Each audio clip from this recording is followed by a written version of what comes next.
Luar biasa sekali pada hari ini kita menghadirkan bahwa sekali lagi negara hadir untuk khususnya pertanian, di mana di tengah isu krisis pangan dan segala macam, dan terutama saya sebagai petani milenial dan juga anak muda yang terus ikut berkontribusi untuk pertanian dan mengawal secara langsung, yang dimana yang lain juga saya harap bisa mengikuti gitu. Dan luar biasa sekali bibit MSP ini cukup baik saat panen, dan saya harap bibit MSP ini pun berkembang di seluruh Indonesia. Ya, saya kira kondisi petanamannya cukup bagus ya. Tadi sudah dihitung juga panennya, tadi disampaikan Pak Warsono 6-7 sudah dihitung teman-teman BSIP, dan ini merupakan salah satu usaha kita. Jadi Kementerian Pertanian juga kan punya banyak program yang salah satunya mendorong masyarakat juga bisa mempunyai kemampuan sendiri, baik dalam menghasilkan galur-galur harapan baru gitu ya, kemudian syukur-syukur bisa dilepas menjadi varietas unggul, kemudian juga sehingga nanti bisa digunakan di masyarakat secara umum. Meminimalisir biaya produksi tanpa mengurangi, bahkan menambahkan biaya dengan hasil produksinya. Tanggung jawab yang cukup menantang, menurut saya cukup menantang, yang dimana ya kita harus sama-sama mengawal.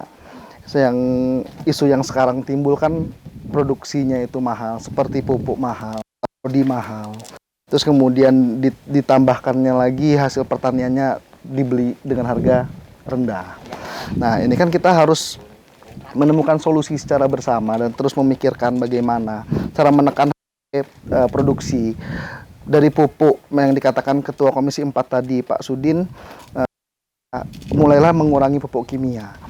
Yaitu kita terus berimprovisasi dengan cara pupuk organik, Mbak, itu kan bisa untuk menekan produksi juga. Terus kemudian saprodi, herbisida, itu semuanya bisa dibuat secara organik dan merata, sehingga di mana di saat hasil pertanian itu panen, ini tidak terlalu jomplang.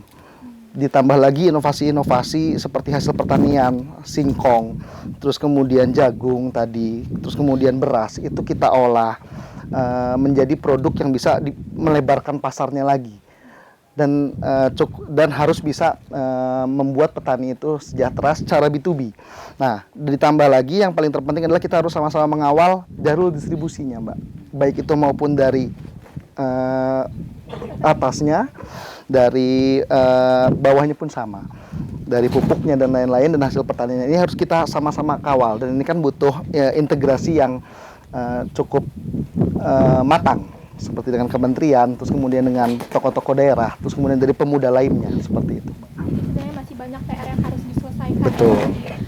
Jadi berperan lebih banyak, kenapa? Ini generasinya udah berganti ini. Generasi muda gitu kan, generasi muda yang notabene lebih kreatif.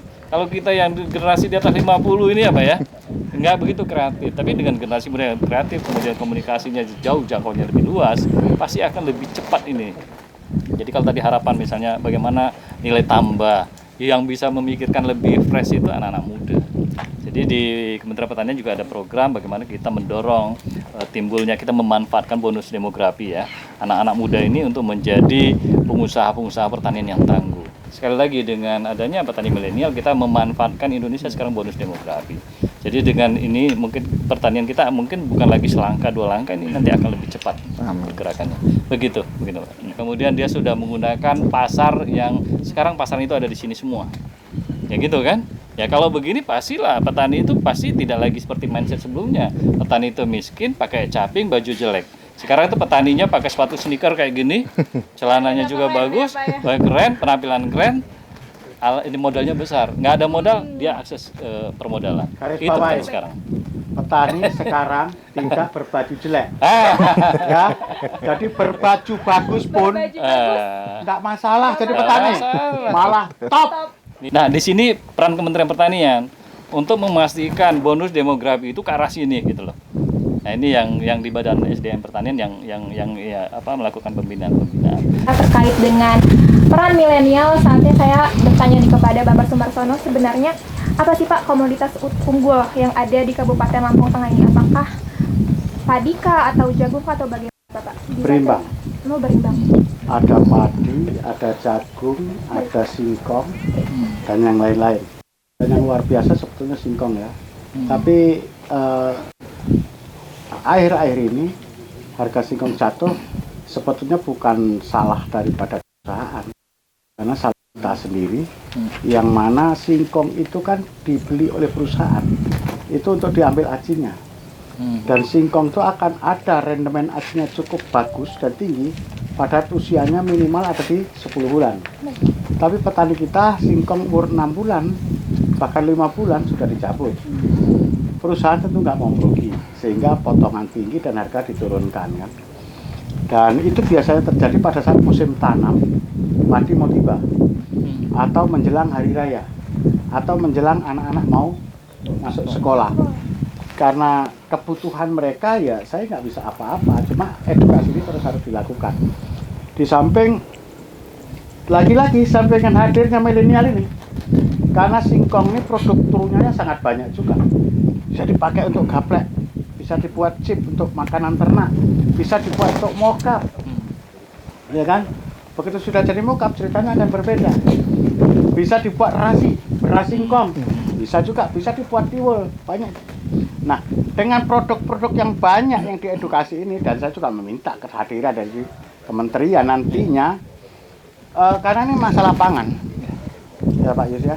Karena masalah pangan ini semua harus total bergandengan tangan, bergotong royong, bersatu padu untuk menyiapkan pangan untuk bangsa ini. Jadi produk turunan ini juga bisa juga untuk pakan ternak, singkong ini kan gaplek itu kan. Nah nanti terkait dengan jagung sama. Padi tadi saya sampaikan, kalau dia tidak hanya dijual gabah, tetapi dia dijadiin beras yang diolah sendiri sama kapotan-kapotan tadi, dedaknya bisa untuk pakan ternak. Ayam, kambing, sapi, semua memerlukan juga dedak. Ikan, semua memerlukan dedak. Artinya kalau di breakdown semuanya, saya akan ajak selalu nih milenial ini untuk terus melakukan itu dan langsung aksi. Yang kita sudah lakukan ya banyak, Pak. Jadi contohnya kita menanam ini secara langsung seperti kemarin di Tangki Besar. Nah itu kan di situ memang isunya air itu susah. Apa yang kita lakukan solusinya adalah penanaman padi gugorancah, yang dimana itu hanya membutuhkan partikel air. Dan alhasil kemarin panen raya dan itu cukup berhasil. Sekali lagi dari hasil pertaniannya yang sudah kita lakukan, mungkin pembelian secara langsung ya, di saat masa panen untuk menstabilisasi harga.